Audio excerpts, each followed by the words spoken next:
দুই নম্বরে আল্লাহর হাবিব মসজিদে আসার আগে ওযু করে বের হতেন বাড়ি থেকে। আল্লাহর হাবিব বলেছেন মান তাতাহহার ফি বাইতিহি সুম্মা মাশা ইলা বাইতিন মিন বুয়ুতিল্লাহ লিয়াকদিয়া ফারিদাতান মিন ফারাইদিল্লাহ কানাত ওয়াতাহু আহাদুহুমা মাহফিয়াতান ওয়া উখরা মা'আদাওয়াতান। কোন ব্যক্তি যদি মসজিদে যায় আর ওযু না করে যেন বাড়ি থেকে বের হয় না। এখন আমরা যদি মসজিদে ওযু করে মসজিদে ওযু না আসি, আল্লাহর হাবিবের একটা খাসিয়ত ছিলেন, যখন তিনি বাড়ি থেকে বের হতেন, বের হওয়ার আগে উত্তম রূপে সুন্দরভাবে ওযু করে বের হতেন। আমরা তো করার চেষ্টা করবেন, আমরা মসজিদে এসে ওযু করব না, ওযু বাড়ি থেকে করে আসি।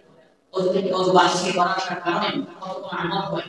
আপনার প্রতি কলমে আপনার এক একটা গুনাহ চলে যায়। হাদিস শরীফের মধ্যে বলা আছে, আপনি যখন ওযু করে বাড়ি থেকে মসজিদে আসার জন্য বের হবেন, তখন প্রতি কদমে একটা গুনাহ চলে যায়। প্রতি কদমে এক একটা সওয়াব আপনার আমলনামায়।